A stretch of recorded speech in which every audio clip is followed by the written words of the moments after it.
지중해 서기 2세기 로마 제국이 가장 융성하던 시대였다. 당시 세워진 웅장한 건축물만큼 로마 제국의 힘을 상징적으로 보여주는 것도 아마 없을 것이다. 로마 제국은 전성기가 극에 달했을 때 세계 대륙의 20개 인종과 무려 500개 이상의 도시를 지배했다. 로마는 점령지엔 반드시 건축물을 세웠다. 로마식 건축 양식은 이탈리아에서 스페인, 프랑스에서 아시아, 아프리카와 흑해에서도 찾아볼 수 있다. 모든 도시들은 한결같이 웅장한 방식으로 지어졌다. 기둥과 주랑, 시장과 사원들, 공회당까지 말이다. 로마 제국은 지중해 연안을 하나로 통일시켰고 당시 수많은 문명들이 발원한 지역들을 에워싸면서 같은 법과 같은 생활 방식, 같은 관습을 가진 단일 문명으로 통합시켜 나갔다. 이러한 시도는 인종과 문명을 구분하지 않은 하나의 거대한 다민족적 문화를 형성해냈고 이탈리아와 유럽인, 아프리카와 아랍인 황제들이 통치하기에 이르렀다. 로마가 어떻게 그 거대한 제국을 세우고 천년이나 통치할 수 있었는지 알아보려면 문명의 황금기를 이루었던 로마 제국 주변을 먼저 찾아보아야 할 것이다. 고대 문명의 비밀을 파헤칠 수 있기를 바라면서 말이다.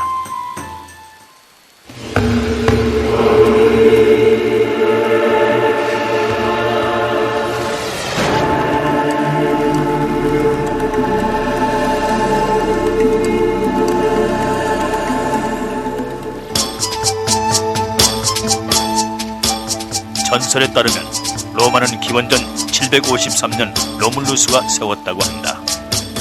로마는 곧 융성가도를 달리면서 제일 먼저 이탈리아 민족의 땅을 점령했고 다음에는 이베리아 반도와 면한 대서양 연안에서 유프라테스 강에 이르는 드넓은 지역으로 왕성한 지배 세력을 확장시켜 나갔다. 역사학자들은 서부 로마 제국의 멸망을 서기 476년으로 잡고 있는데 이는 이 도시의 역사와 그들이 세계를 지배한 기간이 거의 1000년에 달함을 의미하는 것이다. 어떻게 그렇게 오래 지속될 수 있었을까? 해답은 로마인들이 단순히 땅을 지배한 것이 아니라 그들의 문화와 다양한 관습에 융화하면서 로마인들 최고의 문화를 접목시켰기 때문이다. 한때 골로 알려진 로마의 지배지였던 프랑스의 베종라 로메인에서 고고학자들은 인상적인 건물들이 늘어서 있는 이 잘 닦인 도로를 발견했다. 도시 입구에서 과학자들은 이상한 홈들을 발견할 수 있었다. 무엇에 쓰인 것들이었을까? 예기치 못한 퍼즐을 접한 고고학자들은 간혹 중세 서예가들이 전해주는 고대 건축에 관한 문헌에서 중요한 단서를 찾아낼 수 있었다. 베종라 로메인에서 그 미스터리가 풀린 것이다.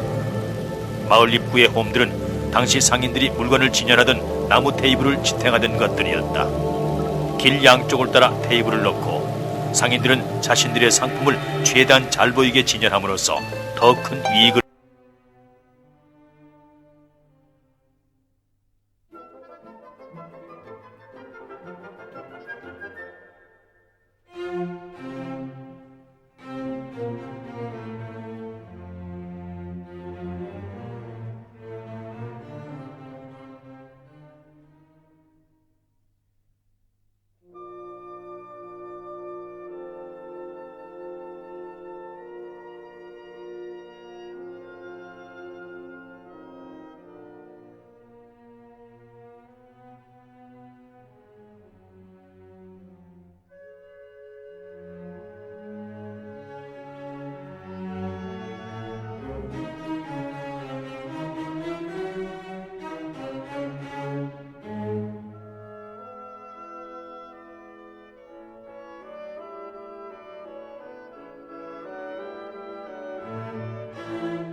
현대인에게 고대 로마는 그저 역사책 속의 지명입니다.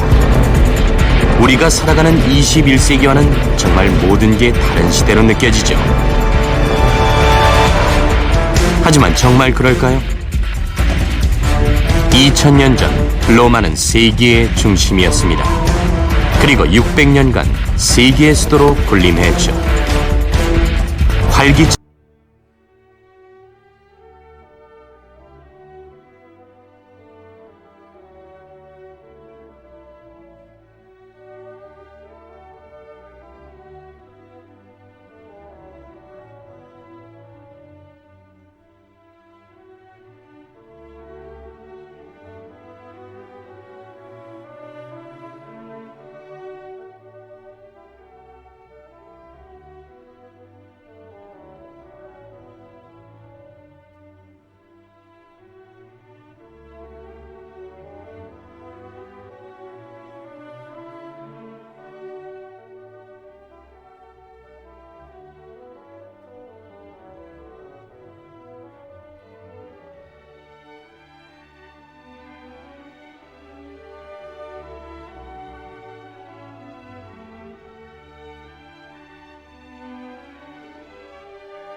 위대한 업적을 남겨 우리는 그들에 대해 많은 것을 알지만 동상과 기념비가 남지 않은 다른 로마인들은 어떻게 됐을까요?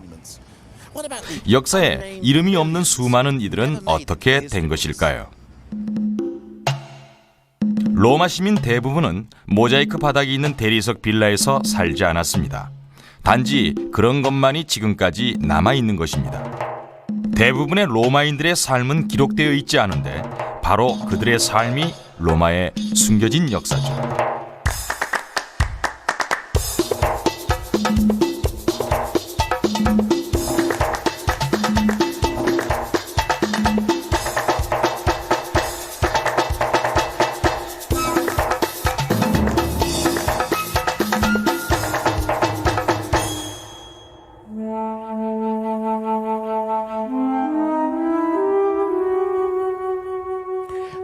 여러분께 평범한 로마인을 소개합니다. 진짜 이름은 모르겠지만 편의를 위해서 마르크스라고 부르겠습니다. 마르크스는 AD 79년에 베스비오산의 화산 폭발로 사망한 사람 중 하나입니다. 당시 그가 60세였다고 가정합시다. 일생 동안 어떤 것들을 봤으며 어떤 인생을 살았을까요? 그가 살던 시절에는 폼페이에 2만여 명이 살고 있었습니다. 마르크스가 지배계층이 아닌 평범한 남자라고 가정합시다. 자기 같은 평범한 로마인을 위해 샌드를 만드는 구두 수송공이라고 합시다. 그는 어떤 도시에서 살았을까요? 저는 항상 폼페이를 상상할 때 그늘진 아름다운 마당, 우아한 가로수들, 그리고 프레스코 벽화가 있는 식당이 떠오르는데요. 정말 다수의 로마인들이 그렇게 살았을까요?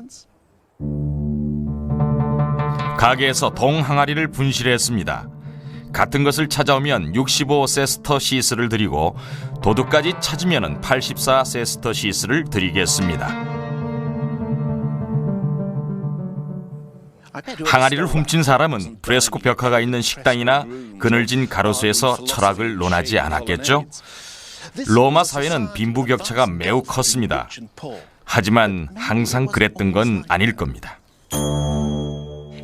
가난한 사람들의 인생을 짐작하기는 어렵습니다. 제3세계에 있는 아주 가난한 나라에 가봐야 대충 짐작이 가죠. 빈부격차가 매우 컸습니다. 자동차, 냉장고, 전화기도 없는 산업화 이전의 가난이었죠. 고고학적 증거에 의하면 빈부격차가 적었던 때도 있었습니다. 로마에 흡수되기 전 폼페이의 집들은 대부분 비슷한 크기의 정원이 있고 빈 공간이 많았다고 합니다.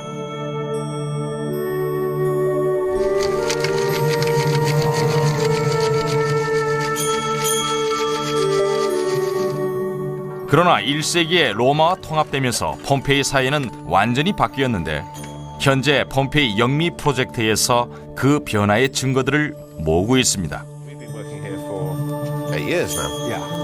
브래드 포드 대학에서 온 릭 존스는 팀의 리더로 로마와의 통합이 빈부격차를 일으켰다고 믿고 있습니다.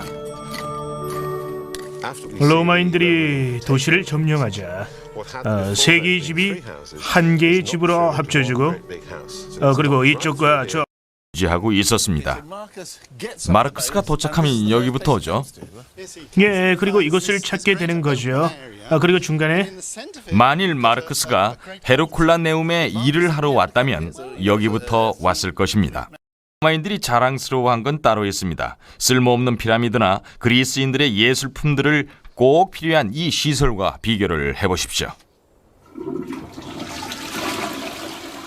로마인들은 위생에 신경을 많이 썼습니다. 폼페이에서는 2만여 명이 사는데 반해 로마 시민은 100만 명이 넘었으니까 아주 당연한 일이었겠죠. 그래서 현대적인 방식을 개발했는데 바로 지하 수도를 건설한 거였죠. 이것이 주요 배수구인데요. 지금까지도 쓰인다고 합니다.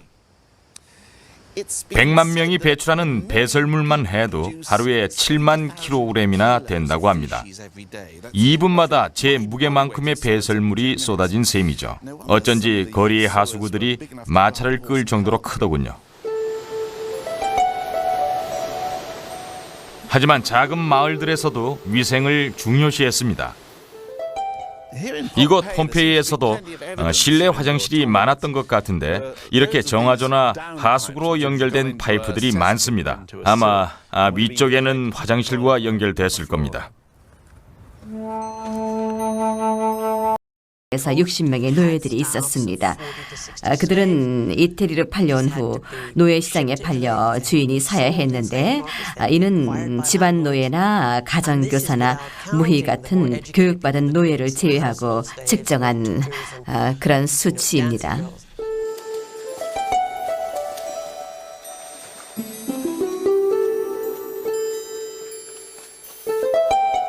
이곳에는 화덕 앞에 노예가 있었을 겁니다. 여기가 가장 덥고 불쾌한 장소거든요. 저기 큰 화로에 거대한 동냄비가 있는데요. 저렇게 커다란히 불을 떼우는 게 여간 힘든 일이 아니었을 겁니다. 꽤 밀폐된 공간이군요. 정말 일하기 힘들었을 겁니다. 하지만 노예 세계가 다 그런 거죠. 일을 할 수밖에 없습니다. 노동조합도 없으니까 아이를 버리는 것에 대해 아무도 이상하게 생각지 않았습니다. 버리고 죽게 놔두는 거죠. 아니 그럼 어디에 버리는 건가요? 그냥 동네 쓰레기장에 버려뒀습니다.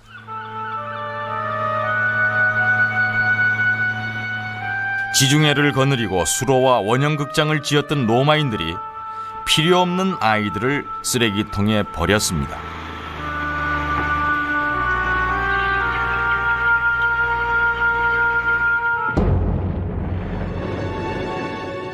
그러나 로마인들의 삶이 어떻든 간에 AD 79년에 나폴리만 주변에 살던 사람들은 끔찍한 죽음을 당했습니다. 8월 24일 베수비오 산에 화산이 폭발하면서 폼페이와 헤르쿨라네움 시민들은 생을 마감했습니다. 부자였건 가난했건 마찬가지였습니다. 식당의 요리사와 술집의 창녀, 노예 상인과 내기를 하던 관중, 그리고 마르크스의 가족도 모두 죽었습니다.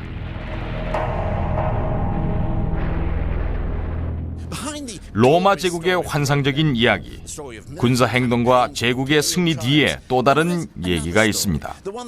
마르크스 같은 사람들이 살아온 이야기입니다. 마치 로마의 마피아 조직처럼 사업을 하는 3천만 달러의 재산을 가진 의원들이 가난한 자들을 전쟁터에 내보내고 상인들에게 자유무역과 낮은 관세를 실행한 얘기입니다.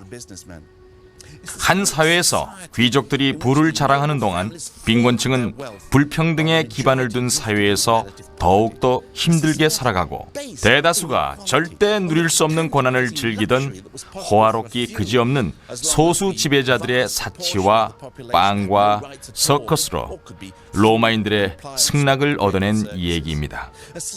필요 없는 아이들은 쓰레기장에 버릴 수 있어서 고아원이나 피임법이 필요 없거나 노예가 된다는 얘기입니다.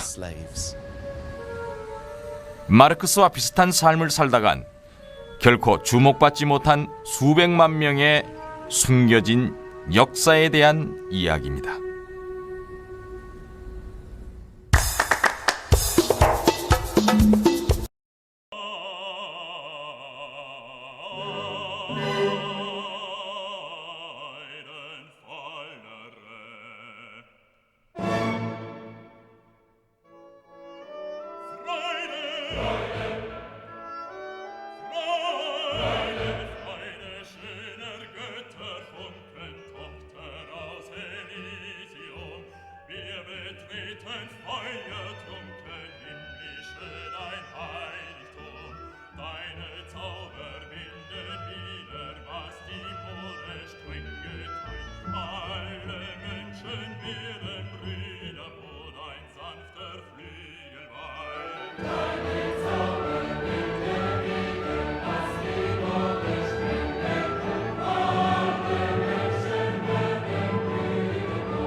des Himmels prächtigen Land. Laufet, Brüder, eure Bahn, laufet, Brüder, eure Bahn, freudig wie ein